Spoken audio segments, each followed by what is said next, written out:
નમસ્તે વિદ્યાર્થી મિત્રો, હું પટેલ હેતલ શિવમ પરિવાર તરફથી આપણું હાર્દિક સ્વાગત કરું છું. વિદ્યાર્થી મિત્રો, આજે આપણે ભણીશું ધોરણ 12 ગુજરાતી.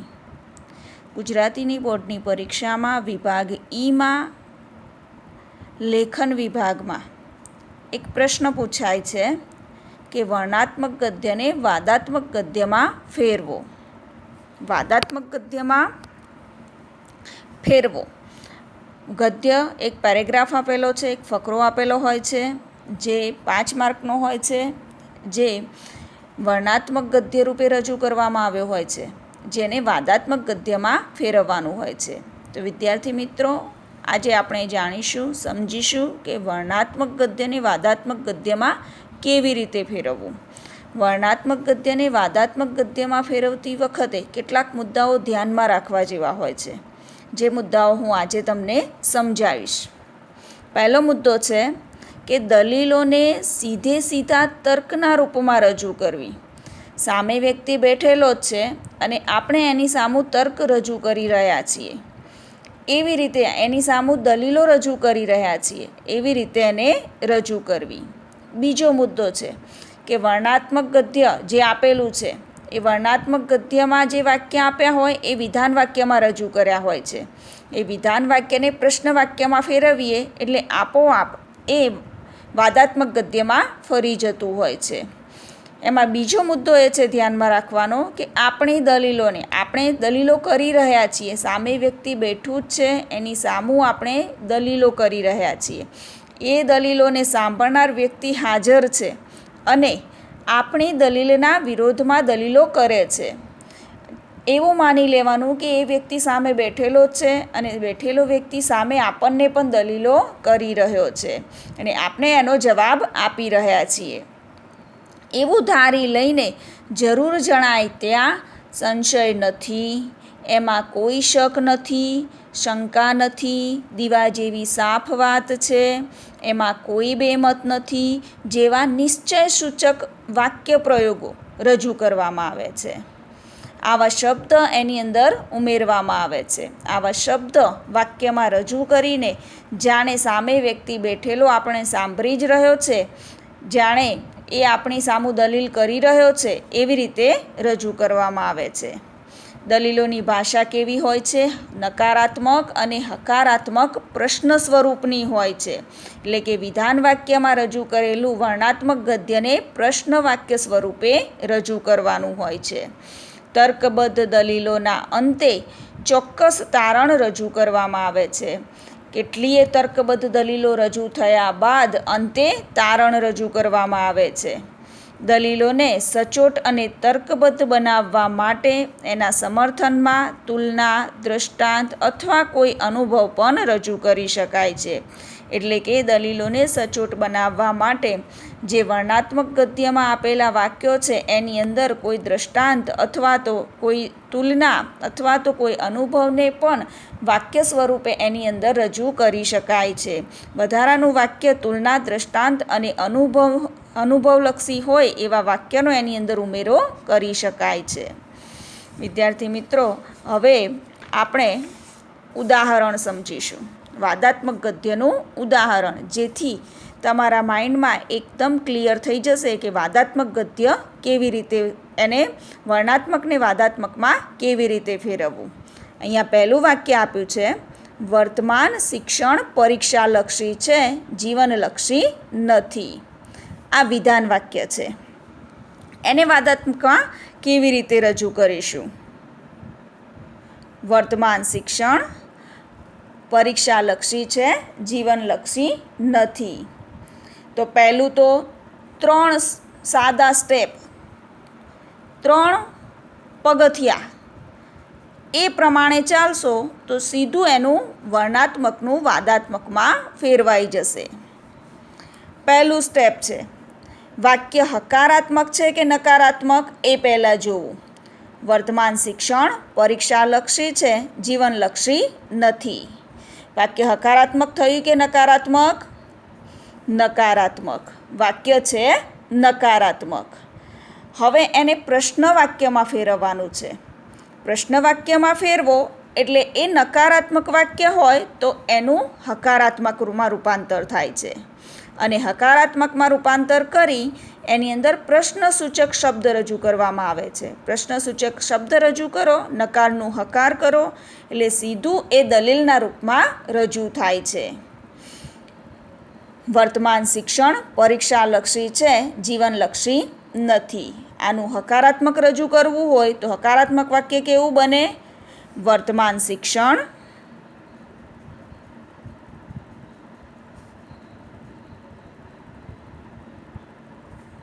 પરીક્ષાલક્ષી છે,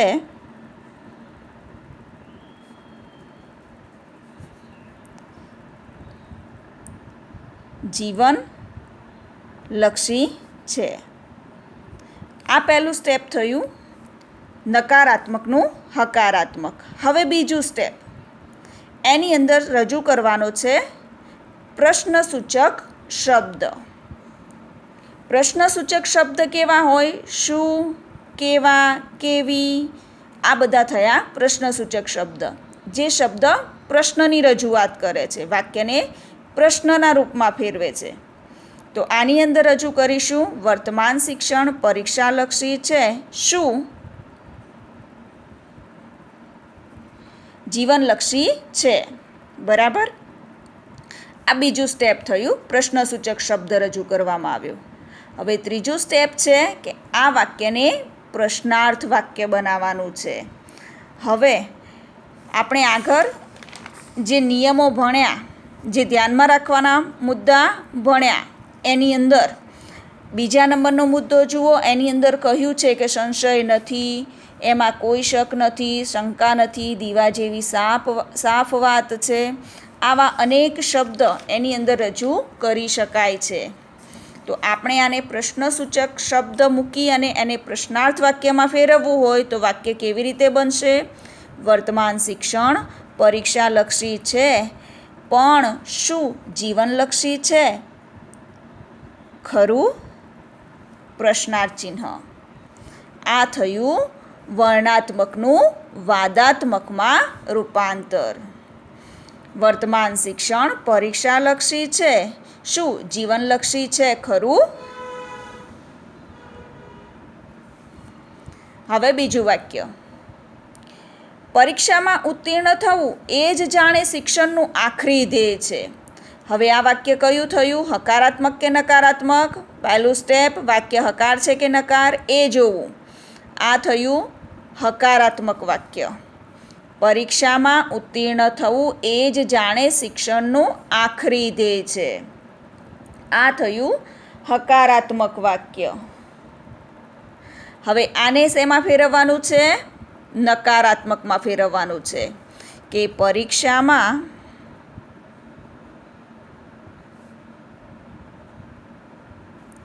ઉત્તીર્ણ થવું એ જ જાણે શિક્ષણનું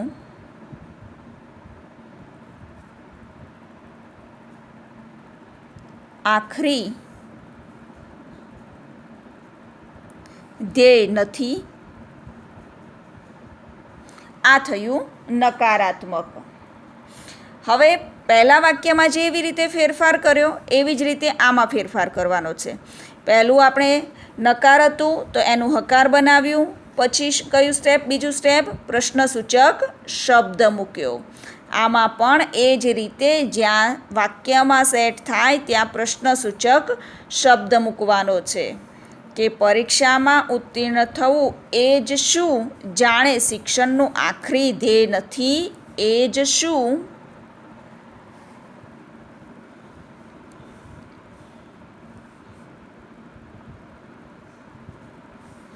એ જ શું જાણે શિક્ષણનું આખરી ધ્યેય નથી. બીજું સ્ટેપ, પ્રશ્નસૂચક શબ્દ મૂક્યો. હવે ત્રીજું સ્ટેપ કયું આવશે? પ્રશ્નાર્થ વાક્ય. પ્રશ્નાર્થ વાક્ય બનાવવા પ્રશ્નસૂચક શબ્દ આવ્યો. હવે પ્રશ્નાર્થ ચિહ્ન મૂકવાનું છે.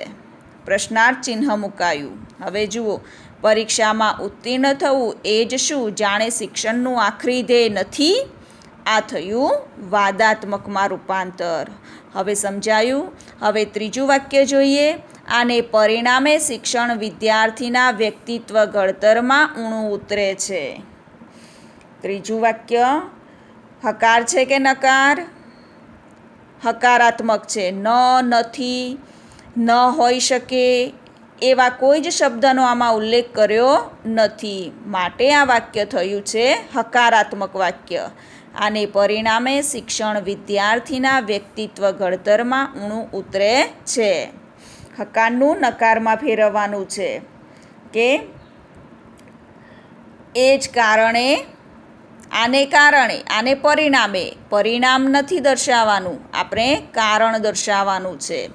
આમાં ફેરફાર થશે કે એ જ કારણે આપણે દલીલ કરવાની છે. પરિણામ દર્શાવવાનું નથી, માટે પરિણામનું કારણ થઈ જશે કે એ જ કારણે શિક્ષણ વિદ્યાર્થીના વ્યક્તિત્વ ઘડતરમાં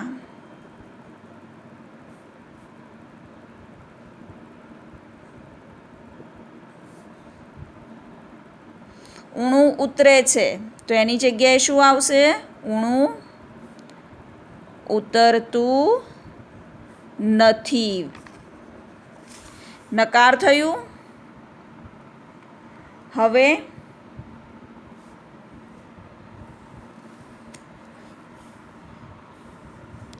પ્રશ્નસૂચક શબ્દ મૂકવાનો છે. વાક્યમાં પ્રશ્નસૂચક શબ્દ ક્યાં મૂકશો? શું એ જ કારણે? શું એ જ કારણે શિક્ષણ વિદ્યાર્થીના વ્યક્તિત્વ ઘડતરમાં ઊણું ઉતરતું નથી? પ્રશ્નાર્થ ચિહ્ન આવશે. સમજાયું? હવે એના પછીનું વાક્ય. શૈક્ષણિક પરીક્ષાઓમાં ઊંચા ગુણાંક સાથે ઉત્તીર્ણ થનાર ઘણા વિદ્યાર્થી અને જીવનની પાઠશાળામાં નિષ્ફળ પુરવાર થાય છે. કહે છે કે ઊંચા ગુણાંક સાથે ઉત્તીર્ણ થનાર, શૈક્ષણિક પરીક્ષાઓમાં ઊંચા ગુણાંક સાથે ઉત્તીર્ણ થનાર ઘણા વિદ્યાર્થી અને જીવનની પાઠશાળાઓમાં નિષ્ફળ પુરવાર થાય છે. કે ઊંચા ગુણાંક મેળવનાર ઉત્તીર્ણ થનાર વિદ્યાર્થીઓ જગત અને જીવનની પાઠશાળામાં એ નિષ્ફળ પુરવાર થાય છે. તો આ થયું હકારાત્મક વાક્ય. પુરવાર થાય છે એના પરથી કહી શકીએ કે આ હકારાત્મક છે. આનું નકારાત્મક કરવાનું છે. તો પુરવાર થતા થશે, પુરવાર થતા નથી. આ નીકળી જશે, પુરવાર થતા નથી. શૈક્ષણિક પરીક્ષાઓમાં ઊંચા ગુણાંક સાથે ઉત્તીર્ણ થનાર ઘણા વિદ્યાર્થી જગત અને જીવનની પાઠશાળાઓમાં શું નિષ્ફળ પુરવાર થતા નથી? પ્રશ્નસૂચક શબ્દ આવશે અહીંયા કે શું નિષ્ફળ પુરવાર થતા નથી. છેલ્લું વાક્ય. આ હકીકત શિક્ષણના આખા માળખાની પાયાની કચાશનો બોલતો પુરાવો છે. કે આ હકીકત, આ હકાર વાક્ય છે તો પુરાવો છે, તો એનું નકાર શું થશે? પુરાવો નથી. એનું નકાર બનશે પુરાવો નથી. આ હકીકત શિક્ષણના આખા માળખાની પાયાની કચાશનો શું બોલતો પુરાવો નથી? આ થયું વાદાત્મક ગદ્ય. વાદાત્મક ગદ્યમાં મુખ્ય 3 બાબતો યાદ રાખવાની છે. 3 બાબતોનું ધ્યાન રાખવાનું છે. પહેલી છે કે હકારાત્મકનું નકારાત્મકમાં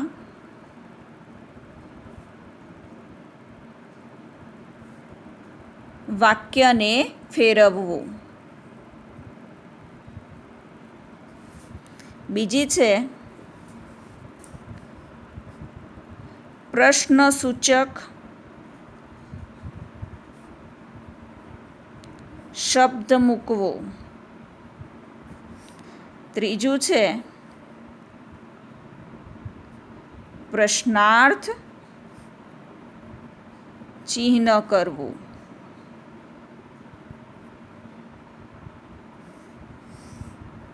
આ 3 સ્ટેપ લેવાથી, આ 3 સ્ટેપ કરવાથી વિધાન વાક્ય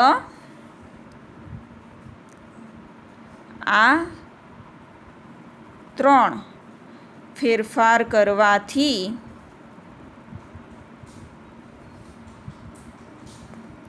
વિધાન વાક્ય પ્રશ્નાર્થ વાક્યમાં રૂપાંતર થઈ જશે.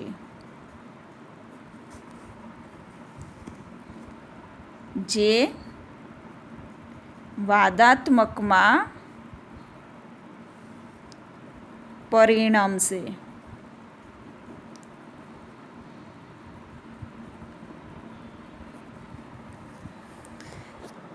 સમજાયું કે 3 ફેરફાર કરવાથી, હકારનું નકારાત્મકમાં ફેરવાથી, વાક્યને પ્રશ્નસૂચક શબ્દ મૂકવાથી અને પ્રશ્નાર્થ ચિહ્ન કરવાથી એ વિધાન વાક્યનું પ્રશ્ન વાક્યમાં ફેરફાર થશે. દલીલો રજૂ કરવાથી, આ 3 ફેરફાર કરવાથી વિધાન વાક્ય એ પ્રશ્નાર્થ વાક્યમાં ફેરફાર થઈ જશે અને વાદાત્મકમાં એ પરિણામ પામશે. Thank you.